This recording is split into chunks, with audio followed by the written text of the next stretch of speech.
I called a family dinner to announce my will. My daughter-in-law smiled a little too much that evening. Then a waitress leaned close and gave me a note. "Do not drink." I went pale but calmly switched our glasses, and what happened next ended her plans forever. I'm glad to have you here. Follow my story until the end and comment the city you're watching from so I can see how far my story has reached. I never imagined that a simple family dinner would save my life. At 56, I thought I had seen everything, understood people well enough to spot their true intentions. But as I sat at the head of my mahogany dining table that Tuesday evening, watching my daughter-in-law Sandra pour wine with that strange smile of hers, I realized how wrong I had been. The crystal chandelier cast a warm glow over the room, the same room where my late wife Eleanor and I had hosted countless family gatherings. Tonight felt different, though. There was tension in the air, thick enough to cut with a knife. I had called this dinner for a specific purpose, to announce some important changes to my will. At my age, with my recent health scares, it seemed like the responsible thing to do. My son Marcus sat to my right, fidgeting with his napkin. He was 32 now, married to Sandra for 3 years, and while I loved him dearly, I couldn't shake the feeling that something had changed in him since the wedding. He used to visit weekly, just the two of us, talking about business, sports, life. Now every visit included Sandra, and our conversations had become stilted, formal. Sandra herself was at the other end of the table, playing the perfect hostess. She was beautiful, I had to give her that. Blonde hair always perfectly styled, makeup flawless even for a family dinner. But tonight, something about her demeanor struck me as odd. She kept glancing at her watch, and every time I mentioned the will, her smile grew wider, more intense. "Dad, you really don't need to worry about all this legal stuff right now," Marcus said, cutting into his steak. "You're healthy, you've got years ahead of you." I almost laughed at the irony. Healthy? For the past 6 months, I'd been battling a series of mysterious symptoms that had doctors scratching their heads. Fatigue, nausea, moments of confusion that came and went like fog. Some days I felt like I was aging 10 years in 24 hours. "Actually, son, that's exactly why we need to discuss this," I replied, watching Sandra's reaction carefully. "These health issues I've been having, they've made me realize I need to get my affairs in order sooner rather than later." Sandra leaned forward slightly, her green eyes bright with what I initially mistook for concern. "Oh, Alan, don't say things like that. You're going to be fine. The doctors said it might just be stress, right?" She was right about what the doctors had said, but something in her tone bothered me. There was an eagerness there, barely concealed beneath her sympathetic words. I had built my construction company from nothing, learned to read people in boardrooms and job sites alike. This felt wrong. "Well, regardless," I continued, "I've been thinking about making some changes, significant changes." Sandra's hand tightened around her wine glass. "What kind of changes?" Marcus looked between us, clearly uncomfortable with the direction of the conversation. "Dad, maybe we should talk about this another time. Sandra's been planning this dinner all week." That caught my attention. Sandra had been planning this dinner. I thought I had called it. But as I replayed the conversation from the previous weekend, I realized she had been the one to suggest the date, the menu, even the wine selection. She had orchestrated this entire evening. "No, it's fine," Sandra said quickly, that smile never leaving her face. "I think it's wonderful that Alan wants to share his plans with family. We're all here for you, whatever you decide." The way she said, "whatever you decide," sent a chill down my spine. It was too accommodating, too eager. In my experience, people who stood to benefit from decisions were never this openly supportive unless they already knew something you didn't. I excused myself to use the bathroom, needing a moment to collect my thoughts. As I walked down the hallway lined with family photos, I caught a glimpse of Sandra and Marcus through the slightly open dining room door. She was leaning close to him, whispering something urgently. I couldn't make out the words, but Marcus looked uncomfortable, almost guilty. When I returned to the table, Sandra immediately stood up. "Let me refresh your wine, Alan. You've barely touched yours." She reached for my glass before I could respond, refilling it with deliberate care. As she poured, I noticed her hands were trembling slightly. Nerves, I told myself, but something deeper nagged at me. "Thank you, dear," I said, raising the glass but not drinking. "You know, Sandra, you've been so attentive these past few months during my health troubles. Bringing me soup when I felt sick, making sure I took my medications. I really appreciate everything you've done." Her smile faltered for just a moment. "Of course, Alan. Your family. I just want you to feel better." "Funny thing, though," I continued, watching her carefully. "I seem to feel worse after some of your visits. The doctors can't figure out why my symptoms come and go so unpredictably." Marcus looked confused. "Dad, what are you trying to say?" "Nothing specific, son. Just making conversation." But I wasn't making conversation. I was testing waters, and Sandra's reaction told me everything I needed to know. Her face had gone pale beneath her makeup, and she was gripping the wine bottle so tightly her knuckles were white. The rest of dinner passed in uncomfortable small talk. Sandra kept encouraging me to eat more, drink more, always with that bright smile that no longer seemed genuine. When the main course was finished, she insisted on bringing out the dessert she had prepared specially for the occasion. As she disappeared into the kitchen, Marcus leaned over. "Dad, are you feeling okay? You seem tense tonight." "I'm fine, son. Just thinking about the future, about family." I paused, choosing my words carefully. "Tell me, how long has Sandra been so interested in my health? It seems like she knows more about my medical appointments than I do sometimes." Marcus shifted uncomfortably. "She cares about you, Dad. Is that such a bad thing?" Before I could answer, Sandra returned with a chocolate cake that looked professionally made. "I hope you like it, Alan. I know chocolate is your favorite." She cut generous slices for everyone, but I noticed she served mine first, adding extra whipped cream without being asked. As she handed me the plate, our eyes met, and for just a second, I saw something there that made my blood run cold. It wasn't love or concern or even simple greed. It was calculation. I took a small bite of the cake, complimented her baking, and watched as both Sandra and Marcus relaxed slightly. But I couldn't shake the feeling that I was missing something crucial, something that would explain the growing sense of dread that had been building all evening. As the night wound down and they prepared to leave, Sandra hugged me goodbye, holding on just a moment longer than necessary. "Take care of yourself, Alan," she whispered in my ear. "I'd hate for anything to happen to you." The words were meant to sound caring, but as I closed the door behind them and stood alone in my suddenly too quiet house, I couldn't help but wonder if Sandra's concern for my well-being wasn't quite what it seemed. Something was very wrong, and tomorrow I was going to start finding out exactly what. The next few days passed in a blur of doubt and paranoia. I found myself analyzing every interaction I'd had with Sandra over the past months, looking for clues I might have missed. The more I thought about it, the more convinced I became that something was seriously wrong. I decided to take a different approach. Instead of confronting my suspicions head-on, I would observe, gather information, and most importantly, be more careful about what I ate and drank around Sandra.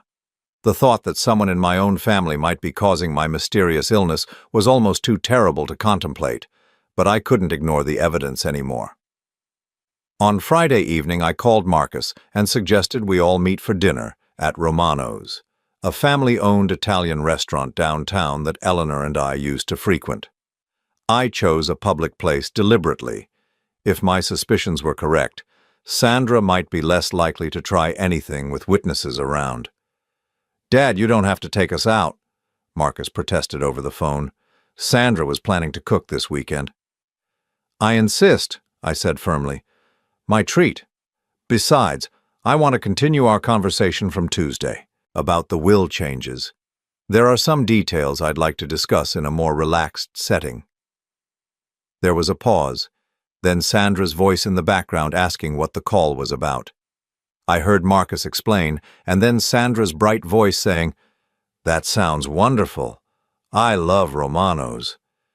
The enthusiasm in her voice made my stomach turn. Was she excited about another opportunity to— what exactly? Poison me? The thought seemed absurd even as it formed in my mind, but I couldn't shake it.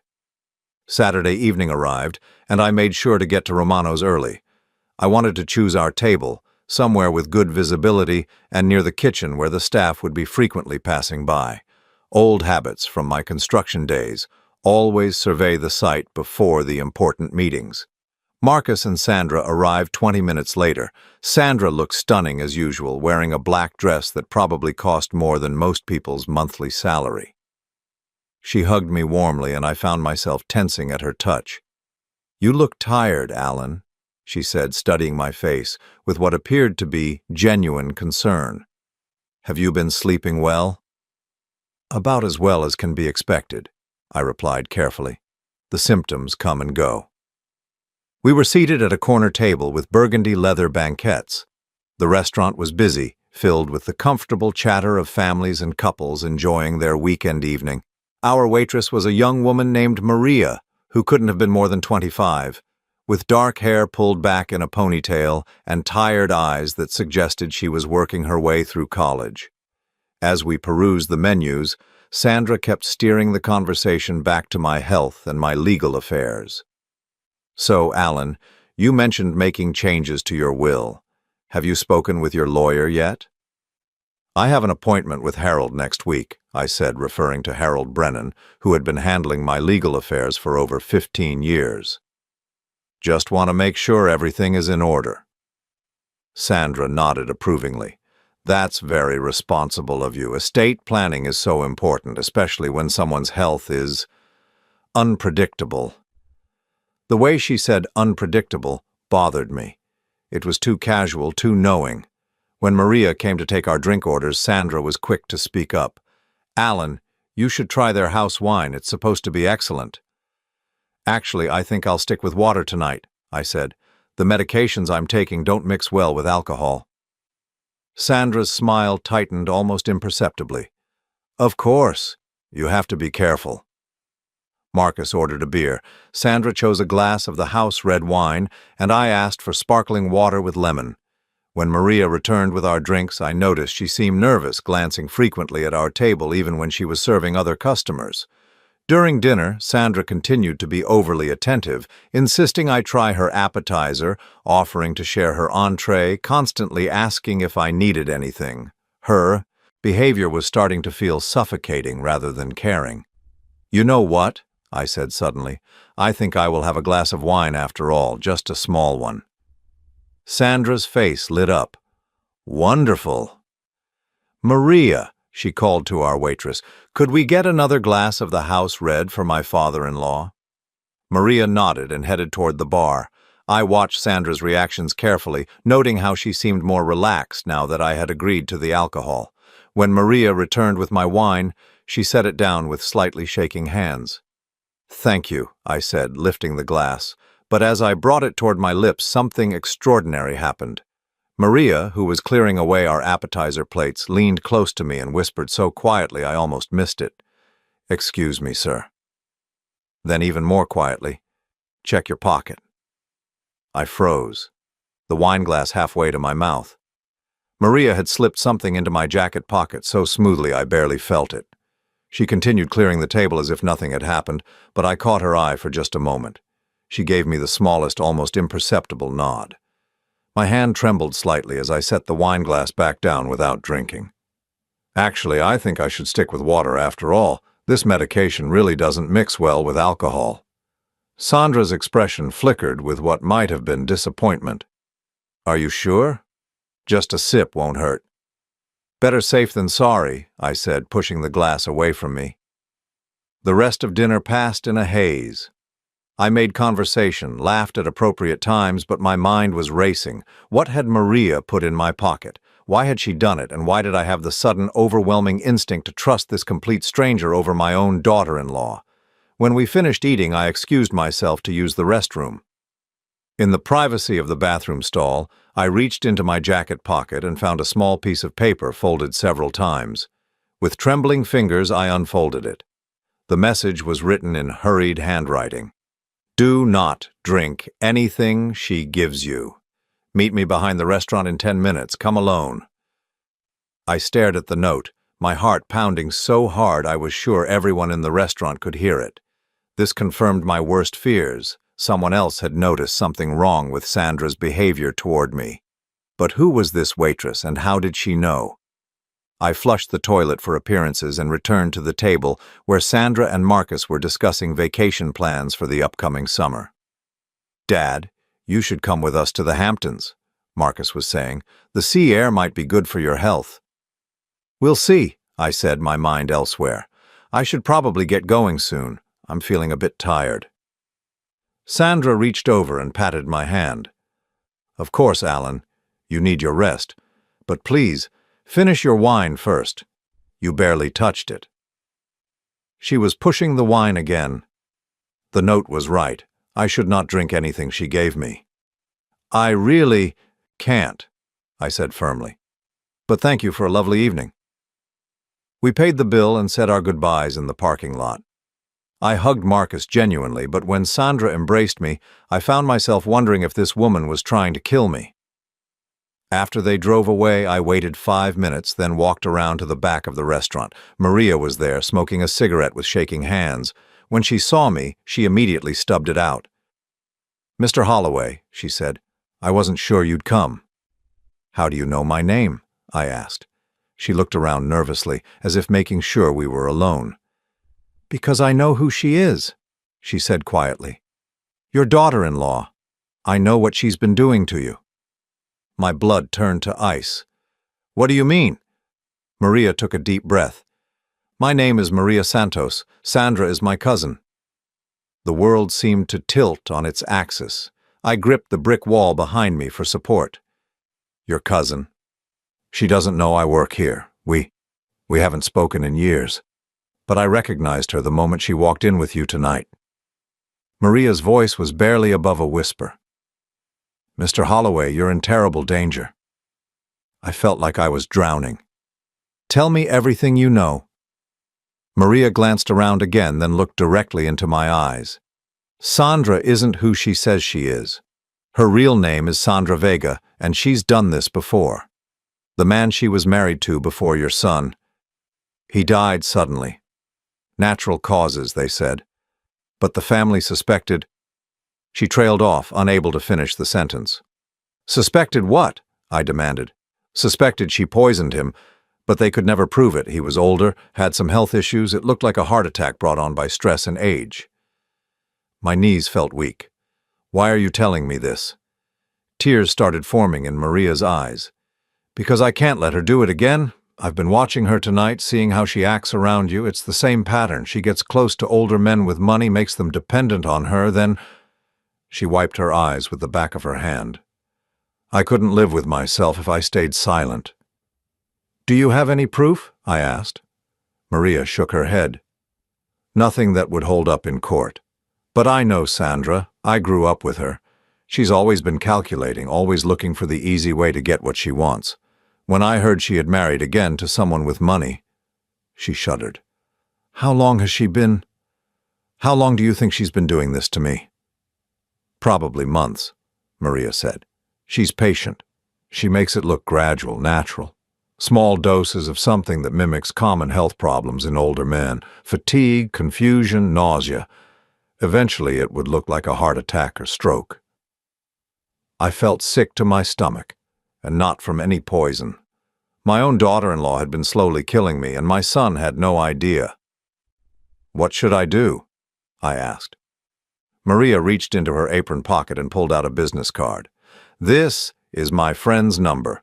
She's a nurse who works with poison control. She might be able to help you figure out what Sandra's been using and how to test for it." I took the card with numb fingers. "Thank you, Maria. You may have just saved my life." As I drove home that night, my mind was reeling with the implications of what I had learned. Sandra had married my son not for love, but as part of an elaborate plan to inherit my money. She had been slowly poisoning me for months, waiting for me to die so she could claim whatever inheritance came her way. But now I knew the truth. And if Sandra thought she was going to get away with murder, she was about to learn that this old construction worker was tougher than she had bargained for. The question was, What was I going to do about it? The next morning I sat in my kitchen staring at the business card Maria had given me. Nurse Jennifer Walsh, Poison Control Specialist. My hands were still shaking as I dialed her number. This was real. I was actually calling someone to find out if my daughter-in-law had been poisoning me. Jennifer answered on the third ring, her voice professional but warm. After I explained the situation, she agreed to meet me that afternoon at her office. Bring any medications you've been taking, any supplements, anything Sandra might have had access to, she instructed. I spent the morning gathering everything I could think of. The vitamins Sandra had bought for me last month, claiming they would help with my energy levels. The herbal tea she'd been bringing me when I felt nauseous, even the bottle of antacids she'd insisted I keep by my bedside. Jennifer's office was in a medical building downtown. She was a woman in her 40s with kind eyes and graying hair pulled back in a practical bun. She listened to my story without judgment, taking notes as I described my symptoms and the timeline of Sandra's increased presence in my life. The symptoms you're describing could be consistent with several different substances, she said, examining the bottles I'd brought. Arsenic is the classic choice because it's hard to detect and mimics natural illness, but there are others. Small doses of certain medications can cause similar effects. She held up the vitamin bottle Sandra had given me. Mind if I test these? 20 minutes later, she returned from her lab with a grim expression. Mr. Holloway, these vitamins have been tampered with. There are traces of digoxin, a heart medication that can be extremely dangerous in the wrong doses. Too much can cause nausea, confusion, fatigue, and eventually cardiac arrest. My worst fears were confirmed. Sandra had been poisoning me slowly, methodically, making it look like I was dying of natural causes related to age and stress. How long would this take to kill someone? I asked. Depends on the dosage and frequency. Based on what you've described, I'd say she's been giving you just enough to make you sick, maybe planning to increase the dose gradually. If you hadn't figured this out. She didn't need to finish the sentence. I thanked Jennifer and left her office feeling like I was walking through a nightmare. My phone rang as I was getting into my car. It was Marcus. Hey, Dad, Sandra wanted me to call and check on you. She said you seemed really tired last night at dinner. The irony was sickening. Sandra was checking on me to see how well her poison was working. I'm fine, son, I said, trying to keep my voice steady. Just taking things easy today. Good. Oh, and Sandra mentioned she'd like to bring you some homemade soup this afternoon. She's worried you're not eating enough. More poison, delivered with a smile and a concerned expression. That's very thoughtful of her, but I'm actually feeling much better today. Maybe another time. There was a pause. Dad, Sandra's really trying, you know. I think she genuinely cares about you. If only he knew how much she cared about inheriting my money. That evening, I called Harold Brennan, my lawyer, and scheduled an emergency meeting for Monday morning. I needed to change my will immediately, but I also needed to be strategic about it. If Sandra suspected I knew what she was doing, she might accelerate her timeline or try something more direct. I spent the weekend doing research. I called Maria and asked her to meet me again. This time, she brought a friend, Detective Ray Collins, someone she'd known since high school who now worked for the police department. Maria told me about your situation, Detective Collins said as we sat in a coffee shop across town. Unfortunately, poisoning cases are incredibly difficult to prove unless we catch the person in the act or find the poison in their possession. So Sandra could just get away with this? Not necessarily, but we need evidence. Has she been in your house recently? Has she had access to your food or medications? I thought about it. She brings me meals sometimes. She knows where I keep my medications. She even has a spare key to my house. Marcus gave it to her in case of emergencies. Detective Collins exchanged a look with Maria. That's good. If she's keeping poison at your house, we might be able to find it. But we'd need a search warrant, and for that we need probable cause. What if I could get her to confess? I asked. That would work, but it's dangerous if she realizes you know. She might try something more direct, I finished. I understand. That night I couldn't sleep. I kept thinking about my son, about how devastated he would be when he learned the truth about his wife. Marcus had been so happy when he married Sandra. He thought he'd found his soulmate, someone who would love and support him the way Eleanor had loved and supported me. Instead, he'd married a predator who saw him as nothing more than a means to an end. Monday morning arrived, and I met with Harold to change my will. Instead of my original plan to leave everything to Marcus, I created a new version that left the bulk of my estate to various charities, with only a small inheritance for Marcus and nothing at all for Sandra. This is quite a change from what we discussed last year, Harold noted. May I ask what prompted this decision? Family circumstances have changed, I said simply. I want to make sure my money goes to people who truly need it. Harold nodded and promised to have the new will ready for signing by the end of the week. That afternoon, Sandra called me directly for the first time in months. "Alan, I hope you don't mind me calling," she said, her voice sweet as honey. "I just wanted to check on you. Marcus said you declined my offer to bring soup yesterday." "I was feeling better," I said carefully, "but thank you for thinking of me." "Of course. You know, I've been thinking. You seem to have good days and bad days with your health. Maybe we should set up a regular schedule where I come by to check on you, make sure you're taking your medications, eating properly." The predator was circling closer. "That's very kind of you, Sandra, but I don't want to be a burden." "Oh, you're never a burden. Family takes care of family. Besides, with all these changes you're making to your will, I want to make sure you're thinking clearly and not being influenced by people who might not have your best interests at heart." A chill ran down my spine. How did she know about the will changes? I hadn't told Marcus yet. "What do you mean?" I asked. "Oh, just that sometimes when people aren't feeling well, they can make rash decisions. Promise me you'll talk to Marcus and me before making any major changes to your estate plans." She was fishing for information, trying to find out what I was planning. This confirmed what I already suspected. Sandra wasn't just trying to kill me for whatever inheritance might come her way. She was expecting a substantial payout. "Of course," I lied smoothly. "Family should be involved in these decisions." "Wonderful. I'll come by tomorrow afternoon to check on you.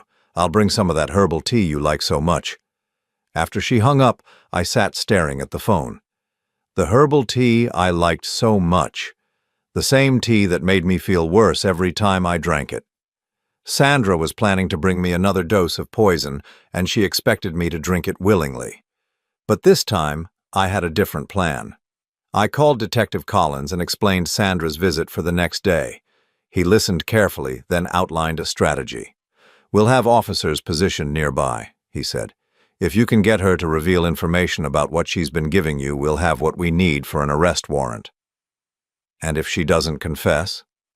"Then we'll need to find another way. But based on what you've told me about her behavior, I think her confidence is making her careless. People like Sandra often can't resist the opportunity to gloat once they think they've won." That night, I called my son. I needed to hear his voice, maybe for the last time before his world came crashing down around him. "Hey, Dad, how are you feeling?" "Better, actually. Much better." And for the first time in months, that was true. Knowing what was wrong with me, knowing I wasn't actually dying of some mysterious illness, had given me a strength I hadn't felt in a long time. "That's great to hear. Sandra will be so relieved. She's been really worried about you." "I'm sure she has," I said, the irony lost on my son. "Marcus, I want you to know that I love you. Whatever happens, remember that everything I've ever done has been because I love you and want what's best for you." There was a pause. "Dad, you're starting to worry me. Is everything okay?" "Everything's going to be fine, son. I promise." As I hung up the phone, I realized I was about to embark on the most dangerous gamble of my life. Tomorrow I would face my would-be killer and try to get her to confess to attempted murder. If I succeeded, Sandra would be arrested, and my son would learn the horrible truth about his wife. If I failed, I might not live to see another sunset. But I was done being a victim. Sandra had picked the wrong man to try to murder, and tomorrow she was going to find out exactly what kind of fighter this old construction worker could be. The only question now was whether I was strong enough to see this through to the end. The next morning, I woke up with a clarity I hadn't felt in months. Knowing the truth about my illness had lifted a weight from my shoulders, but it had also filled me with a cold, calculating anger. Sandra thought she was clever, thought she had found an easy mark in a sick old man. She was about to learn how wrong she was. Detective Collins called at 9 in the morning to confirm the plan. "We'll have undercover officers positioned across the street and in the house next door. Mrs. Patterson has agreed to let us use her place. You'll be wearing a wire, and we'll be monitoring everything." What if Sandra notices something? What if she gets suspicious? "We've done this before, Mr. Holloway. The equipment is virtually undetectable. Just act natural. Let her do most of the talking and try to steer the conversation toward your health and the medications she's been giving you." An hour later, a technician arrived to fit me with the recording device. It was smaller than I'd expected, barely noticeable once it was properly positioned. They also gave me a panic button disguised as a pen that I could click if things went wrong.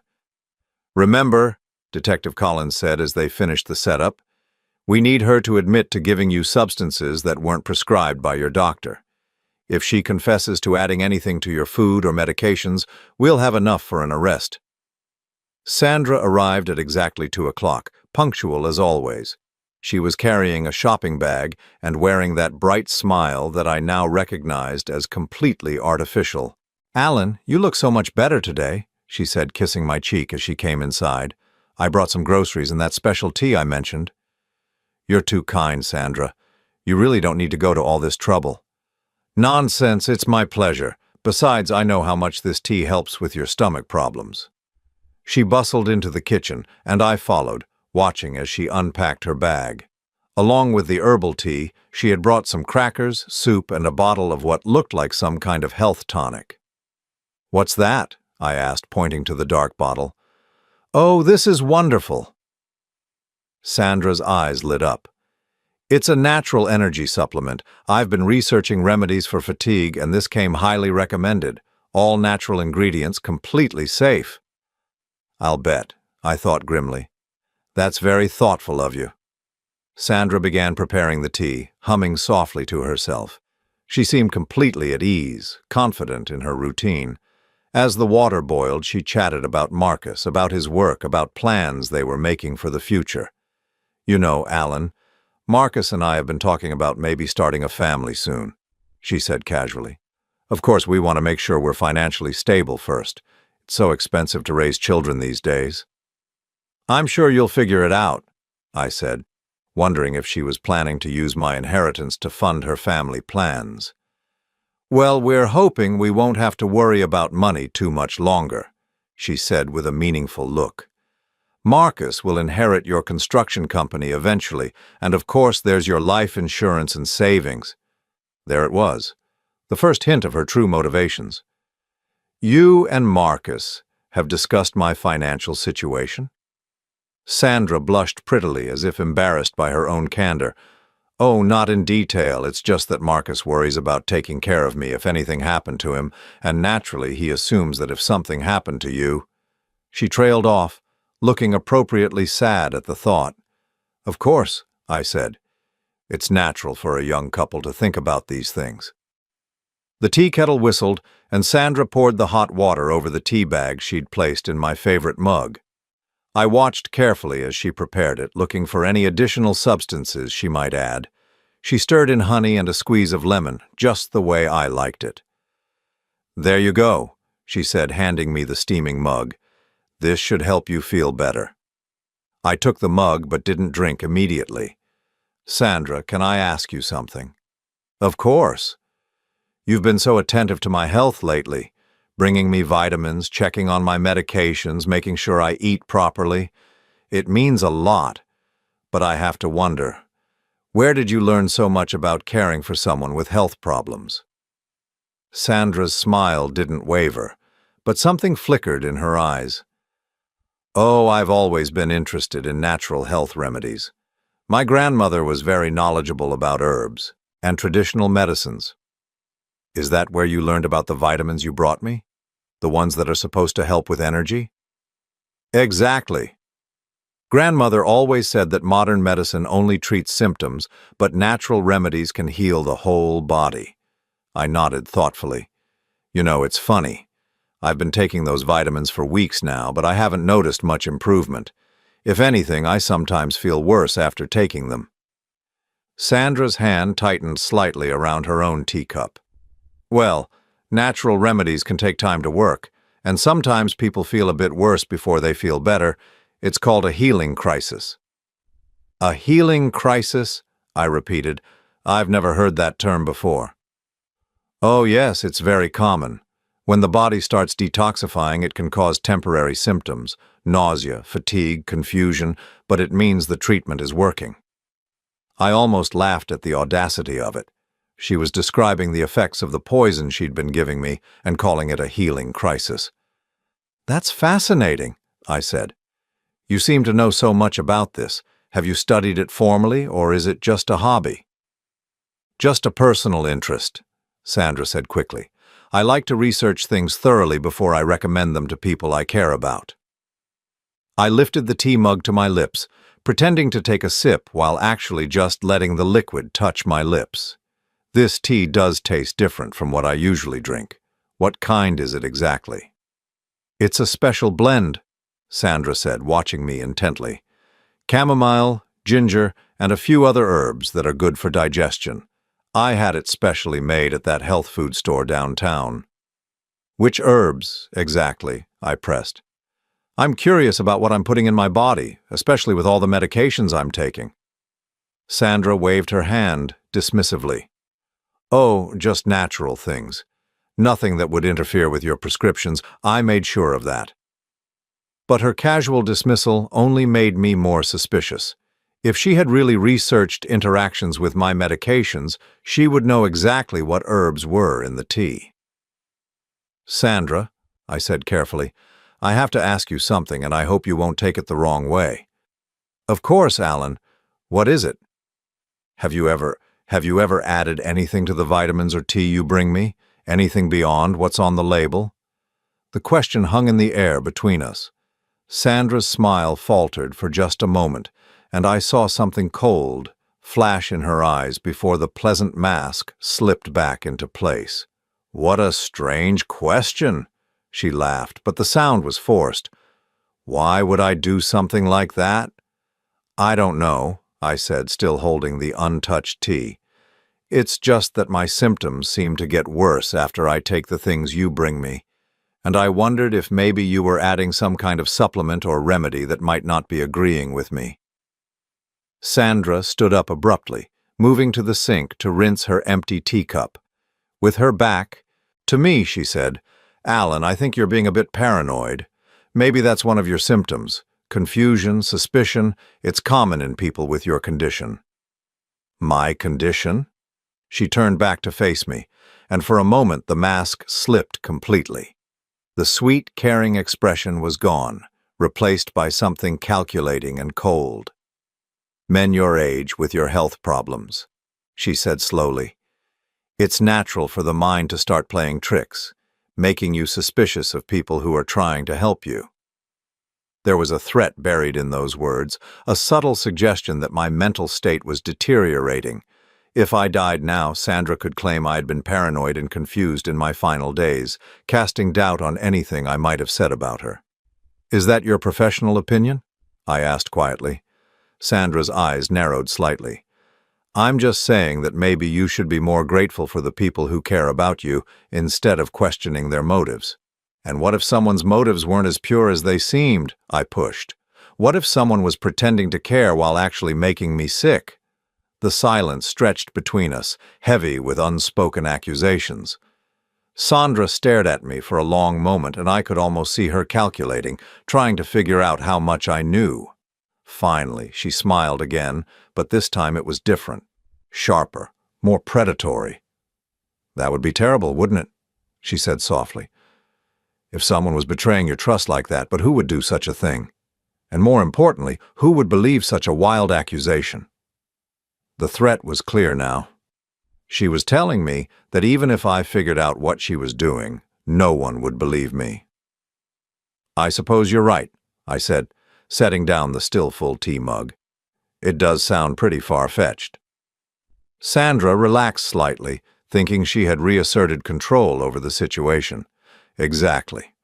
Now why don't you drink your tea before it gets cold? You know how much better you feel after you have it." "Actually, I'm not feeling very thirsty right now," I said. "Maybe I'll save it for later." Sandra's jaw tightened almost imperceptibly. "Alan, the tea is most effective when it's hot. Cold herbal tea doesn't have the same therapeutic properties." "I'm sure it'll be fine," I insisted. We stared at each other for a moment, engaged in a battle of wills. Sandra wanted me to drink the tea, and I was refusing. The tension in the room was thick enough to cut with a knife. Finally, Sandra forced another smile. "Well, I suppose I should get going. Marcus will be home soon, and I need to start dinner." "Of course," I said, walking her to the door. "Thank you for the visit, and for the tea." "Don't forget to drink it," she said, gripping my arm just a little too tightly. "I went to a lot of trouble to make sure it was exactly what you need." As I closed the door behind her, I realized that Sandra had just as good as confessed. She had prepared something specifically for me, something she was insistent I consume, something that would give me exactly what she thought I needed. What Sandra thought I needed was to die. The question now was whether I had gotten enough on tape to convince Detective Collins to make an arrest, or whether I would need to take this dangerous game even further. Within an hour of Sandra leaving, Detective Collins and his team were at my house reviewing the recording.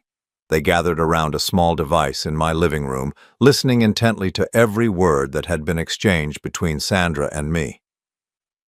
"This is good," Detective Collins said, pausing the playback. "Her insistence that you drink the tea, her knowledge of symptoms, and especially that comment about going to a lot of trouble to make sure it was exactly what you needed. But a defense attorney could argue she was just being caring." My heart sank. "So it's not enough?" "It's circumstantial. We need something more concrete. Either we catch her with the poison itself, or we need a clearer confession." Officer Martinez, a woman in her 30s who specialized in cases involving domestic poisoning, spoke up. "Mr. Holloway, has Sandra ever mentioned anything about her past? Previous relationships, family members who died, anything that might give us a pattern?" I thought about what Maria had told me. According to her cousin, Sandra was married before. Her first husband died suddenly, natural causes supposedly, but the family suspected poisoning. Detective Collins and Officer Martinez exchanged glances. "Do you know the husband's name, when and where he died?" "I can ask Maria for more details." "Do that," Collins said. "If we can establish a pattern of suspicious deaths around Sandra, it strengthens our case significantly." That evening, I met Maria at a small diner across town. She looked nervous, constantly glancing around as if she expected Sandra to appear at any moment. "His name was Robert Vega," she told me quietly. "He died 3 years ago in Phoenix. Sandra inherited his house and about $200,000 in life insurance." "What were the circumstances?" "Heart attack, supposedly. But Robert was only 45 and in good health. His brother Miguel never believed it was natural. He said Robert had been complaining about feeling sick for weeks before he died. Nausea, fatigue, confusion. Sound familiar?" It sounded exactly like what I had been experiencing. "Did Miguel ever go to the police?" "He tried, but there was no evidence. The coroner ruled it a heart attack, and Sandra had already moved away by the time Miguel started asking questions." "Do you think Miguel would talk to the police here?" Maria nodded. "I think he'd be relieved to know someone was finally investigating Sandra. He's felt guilty for years about not being able to prove what she did to his brother." I gave Maria Detective Collins' contact information and asked her to arrange for Miguel to call him. If we could establish that Sandra had done this before, it would make our case much stronger. The next day brought an unexpected development. Marcus called me, sounding worried. "Dad, Sandra's been acting strange since her visit yesterday. She keeps asking if you seemed sick or confused when she saw you. Did something happen? I chose my words carefully. We had a nice visit. Why? What's bothering her? She's convinced that you're getting worse, that your mind is starting to go. She wants me to talk to you about maybe getting some help. You know, someone to check on you regularly. Make sure you're taking your medications properly. The pieces clicked into place. Sandra was setting up the narrative for my mental decline, preparing Marcus to believe that I was becoming senile and paranoid. If I started making accusations against her, she could dismiss them as the confused ramblings of a sick old man. I feel fine, son, I said firmly. Actually, I've been feeling better lately than I have in months. That's what worries her, Marcus said. She thinks you might be having good days and bad days, and that the bad days are getting worse. She's really concerned about you, Dad. I appreciate her concern, I said, bile rising in my throat. But I think I'm the best judge of how I'm feeling. After I hung up, I realized that Sandra was accelerating her timeline. She was worried that I was becoming suspicious, and she was laying the groundwork to discredit anything I might say about her. This meant she would probably try to finish what she started soon. Detective Collins called that afternoon with news. We spoke with Miguel Vega. He's flying in tomorrow to give a statement. Apparently, he's been collecting information about Sandra for 3 years, hoping someday he'd get the chance to see justice for his brother. What kind of information? Medical records showing Robert's symptoms, insurance documents, even some financial records that suggest Sandra had been researching Robert's assets before they married. Plus, he has photos of Sandra cleaning out Robert's medicine cabinet right after the funeral, supposedly to prevent accidents with his prescription drugs. This was exactly what we needed. A pattern of behavior, documentation, and a witness who had been suspicious from the beginning. There's more, Collins continued. We ran a background check on Sandra. Her real name is Sandra Elena Vargas, and she's been married 4 times. 2 of those husbands died under suspicious circumstances, both leaving her substantial inheritances. My blood ran cold. Sandra wasn't just a murderer. She was a serial killer who specialized in targeting older men with money. How did she meet Marcus? I asked. That's interesting. She took a job at the coffee shop near his office about 6 months before they started dating. According to the manager, she asked specifically about the schedule of customers who came in regularly. She was hunting, Mr. Holloway. She targeted your son deliberately. The thought of this predator stalking my son, studying his habits, planning her approach, made me sick with rage. Marcus thought he had fallen in love naturally, but their entire relationship had been orchestrated by Sandra from the beginning. What's our next move? I asked. We're going to set up a sting operation. Based on her pattern and what Miguel told us about Robert's final days, we think Sandra is going to try to finish this soon. She's worried you're getting suspicious and she can't afford to wait much longer. Collins outlined the plan. I would call Sandra and tell her I was feeling much worse, that I was having severe symptoms and was scared. I would ask her to come over and bring some of her medicine to help me feel better. The idea is to get her to bring a large enough dose to cause serious harm or death, Collins explained. If she thinks you're desperate and willing to take whatever she gives you, she might get careless and bring something obviously dangerous. And if she does? We'll arrest her the moment she hands it to you. With Miguel's testimony about Robert, the pattern of suspicious deaths, and evidence of her attempting to poison you, we'll have a solid case. That evening I called Sandra. I made my voice weak and shaky, playing up the symptoms she expected to hear. Sandra, I'm sorry to bother you, but I'm feeling terrible, I said. Worse than I've felt in months. I'm scared something's really wrong. Oh, Alan. Sandra's voice was full of fake concern. What's happening? What are your symptoms? Nausea, dizziness, chest pains. I tried to call my doctor, but it's after hours. I don't know what to do. There was a pause, and I could almost hear Sandra calculating. Have you been taking the vitamins I brought you? Yes, but they don't seem to be helping. If anything, I feel worse after taking them. That's because your body is fighting the healing process, Sandra said smoothly. You need something stronger. I have a special tonic that might help. It's more concentrated than the vitamins. Could you bring it over? I'm really scared, Sandra. I feel like I might be having a heart attack or something. Of course. I'll be right there. In the meantime, try to stay calm. Don't call anyone else. We don't want to panic Marcus unnecessarily. If you're feeling better after you take the tonic, there's no need to worry him. She was making sure I would be alone and that no one else would know about her visit. Perfect. Thank you, Sandra. I don't know what I'd do without you. That's what family is for, she said, and I could hear the satisfaction in her voice. I'll be there in 20 minutes. After I hung up, Detective Collins and his team took their positions.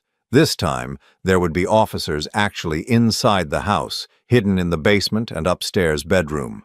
If Sandra brought something dangerous, they would be close enough to intervene immediately. I sat in my living room, waiting for my daughter-in-law to arrive, with what she hoped would be my final dose of medicine. My hands were steady now, my mind clear. After months of feeling weak and confused, I finally understood what was happening to me. Sandra had picked the wrong victim. She thought she was dealing with a sick, helpless old man who would be easy to manipulate and control. Instead, she was about to face a fighter who had built a construction empire from nothing and wasn't about to let some gold-digging murderer destroy his family. 23 minutes later, Sandra knocked on my door. When I opened it, she was carrying a small leather bag and wearing an expression of exaggerated concern. "Oh, Alan, you look terrible," she said, rushing inside. "I'm so glad you called me." "I've been feeling worse since you left yesterday," I said weakly. "Whatever's wrong with me, it's getting bad fast." Sandra opened her bag and pulled out a small, dark bottle with no label. "This is very concentrated," she said, unscrewing the cap. "It might taste bitter, but you need to drink all of it. It's the only thing that's going to help you now." I stared at the bottle, knowing that whatever was inside was meant to kill me. Sandra was standing in my living room, holding my death in her hands and smiling while she did it. "Are you sure this is safe?" I asked, taking the bottle from her. "Absolutely," Sandra said, her eyes bright with anticipation. "Just drink it down quickly, it works fast." I lifted the bottle to my lips and Sandra leaned forward slightly, watching intently.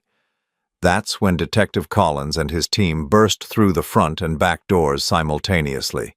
"Police! Nobody move!" Sandra spun around, her face going white with shock. The bottle slipped from my hands and shattered on the hardwood floor, its contents spreading in a dark stain across the wood. "Sandra Vargas, you're under arrest for attempted murder," Detective Collins said, pulling out his handcuffs. Sandra's mouth opened and closed like a fish out of water. "This is a mistake. I was trying to help him. Ask Alan. Tell them I was helping you." But as the handcuffs clicked shut around her wrists, Sandra's expression changed. The mask of concern and caring fell away completely, replaced by pure, cold hatred. "You think you've won?" she hissed at me. "But Marcus will never forgive you for this. You've destroyed his marriage, his happiness. He'll hate you for the rest of your life." "Maybe," I said quietly, "but at least he'll have a rest of his life." As they led Sandra away, I knew the hardest part was still to come. I had to tell my son that the woman he loved was a serial killer who had been planning to murder his father.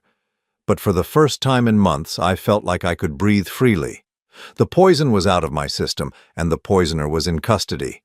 I was alive, and I intended to stay that way. The phone call to Marcus was the hardest conversation I'd ever had to have. I waited until the next morning after Sandra had been formally charged and the story had been confirmed by multiple sources. I needed to be absolutely certain of my facts before I destroyed my son's world. "Dad," Marcus answered on the first ring, his voice tight with worry. "I heard Sandra didn't come home last night.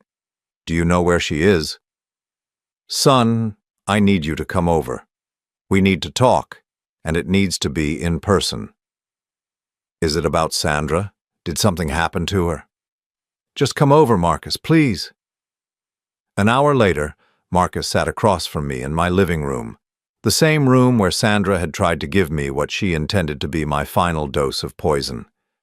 He looked haggard, like he hadn't slept all night. "Dad, what's going on? Where's Sandra?" I took a deep breath and told him everything. I started with the dinner at Romano's, Maria's warning, the discovery of what Sandra had been putting in my vitamins and tea. I told him about Sandra's real name, her history of dead husbands, and finally about her arrest the night before. Marcus listened in stunned silence, his face growing paler with each revelation. When I finished, he sat motionless for a long moment, staring at his hands. "You're telling me," he said slowly, "that my wife is a serial killer who was trying to murder you for your money." "I'm sorry, son. I know how much this hurts." Marcus stood up abruptly and began pacing. "This is insane. Sandra loves me. She loves you too. She's been taking care of you for months." "She was poisoning me for months," I corrected gently. "Everything she did was calculated to make me sick and eventually kill me." "But why? We weren't even supposed to inherit that much. You always said you were leaving most of your money to charity." I winced. "That's what I told everyone. But my actual will left everything to you. Sandra somehow found out about the real terms." Marcus stopped pacing and stared at me. "How much are we talking about?" "About $3 million plus the business and properties." Marcus sank back into his chair, the full weight of Sandra's betrayal hitting him. "She married me for $3 million. I'm sorry, son. I wish I could have protected you from this." The next few hours were devastating. Marcus alternated between denial, anger, and a grief so profound it broke my heart to watch. He had truly loved Sandra, and learning that their entire relationship had been a lie was destroying him. "How did I not see it?" he kept asking. "How could I live with someone for 3 years and not know who she really was?" "Because she's a professional," I said. "This is what she does. She studies her targets, learns exactly what they want to hear, and becomes that person.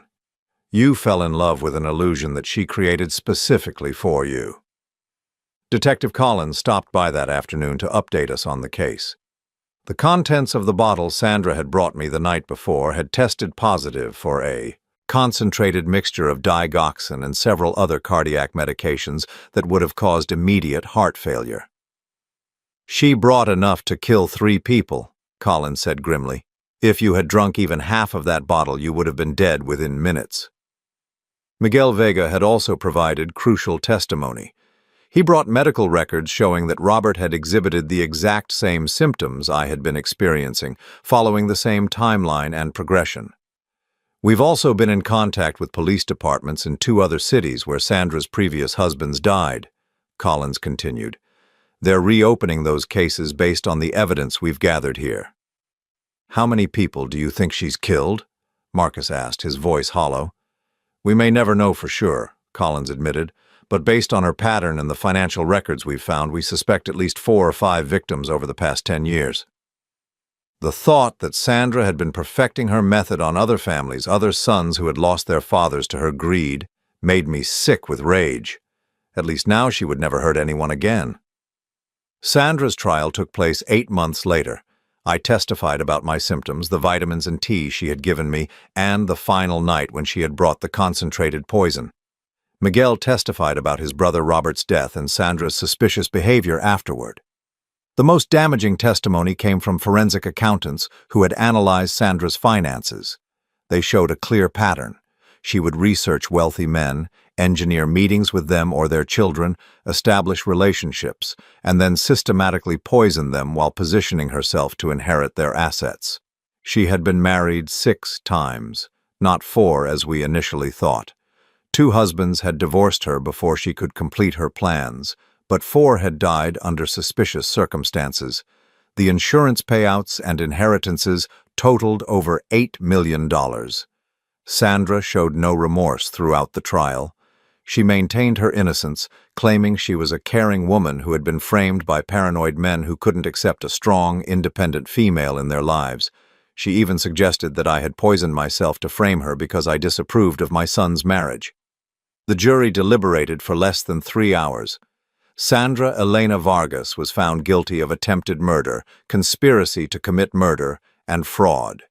Because of the multiple victims and the premeditated nature of her crimes, she was sentenced to life in prison without the possibility of parole. As they led her away in handcuffs, Sandra looked directly at me. There was no fake smile this time, no pretense of caring, just cold, calculating hatred. "You think you've won," she mouthed silently, "but you've destroyed your son's life." I stared back at her, unmoved. She was wrong. I hadn't destroyed Marcus's life. I had saved it, and more importantly, I had saved my own. The months following the trial were difficult for Marcus. He struggled with depression and guilt, blaming himself for not seeing Sandra's true nature. He went to therapy and gradually began to heal, but the experience had changed him fundamentally. "I don't think I'll ever trust my judgment about people again," he told me one evening as we sat on my back porch watching the sunset. "That's not necessarily a bad thing," I replied. "A little healthy skepticism never hurt anyone. Your mother used to say that people show you who they are if you pay attention. The key is learning to pay attention." "How did you know? What made you suspicious when I couldn't see it?" I thought about that question for a long time. Experience, maybe. Years of dealing with contractors who tried to cheat me, employees who stole from me, people who smiled to my face while planning to stab me in the back. But also, I think it was because Sandra wasn't trying to fool me. She was trying to kill me. It's easier to spot someone's true intentions when they're literally poisoning you. Marcus managed a small laugh. "I guess that's one way to develop good instincts about people." A year after Sandra's conviction, Marcus met someone new. Jennifer was a teacher, kind and genuine in a way that was completely different from Sandra's calculated charm. She knew about Sandra and what had happened, but she didn't let it define how she saw Marcus. "She's the real thing," Marcus told me when he brought her to dinner for the first time. "I can tell because she's not trying to impress me. She's just herself."